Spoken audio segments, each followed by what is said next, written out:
Ассалаумағалейкум ағайындар. Бүгінгі видеомыз құлпынай жемісін күту, құлпынай жемісінен мол жеміс алу және көбейту жайлы өз білген ақыл кеңесімізді айтамыз. Видеоның соңына дейін қараңыздар достар. Видеоның соңында видео ұнаса бір лайк баса кетіңіздер. Каналға тіркелмеген болсаңыз, каналға тіркеліп кетіңіздер. Қолдау білдіріп отырыңыздар ағайындар. Енді мына құлпынай жемісі көріп тұрғаныңыздай әдемі болып пісіп жатыр. Енді құлпынай жемісін осындай жеміс беріп тұрған кездерінде мынандай сабақтары, мұртшалары өсіп шығады. Осыларды осындай дер кезінде мінекей мынандай түбінен қиып тұруымыз керек достар. Егер бұл қимасақ, ары қарай жайылып, өсіп, сабақтары балалап кете береді.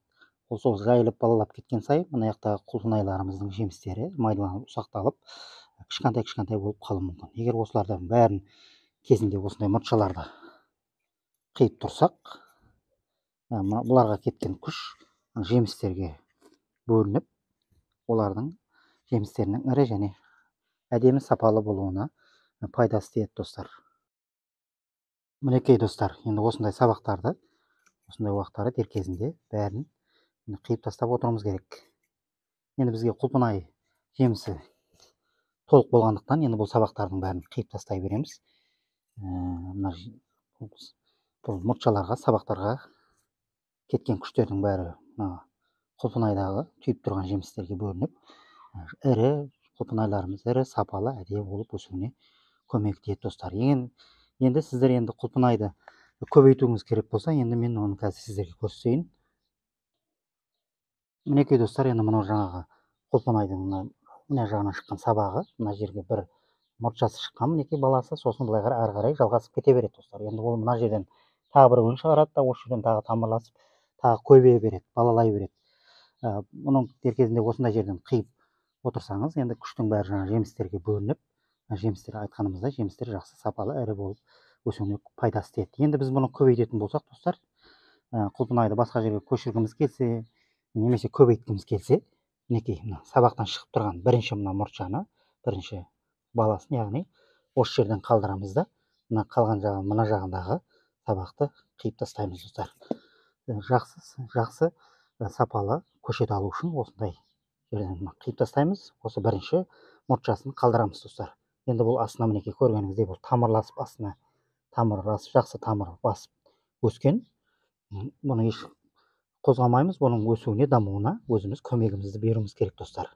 Енді бұны мынау тамыр басты екен деп мына жердегі сабағынан қиып тастауға болмайды достар. Бұл әлде де мына жақтағы анасынан мына сабақ арқылы нәр алып, азықтанып тұрыпты. Соның үшін мынаны қиып тастауға асықпаңыздар достар. Бұл өзі тамыр басып әбден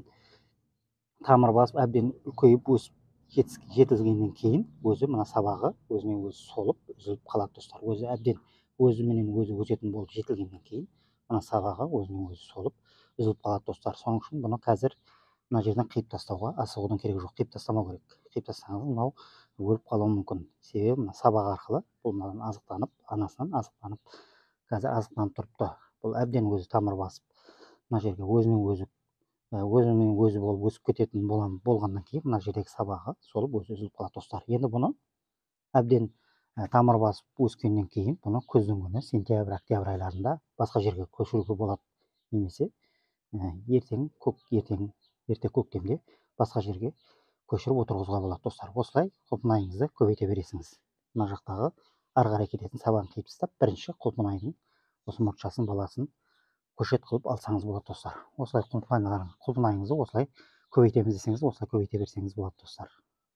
Отбасыларыңыз аман болсын, жемістеріңіз көп болсын, аман сау болыңыздар.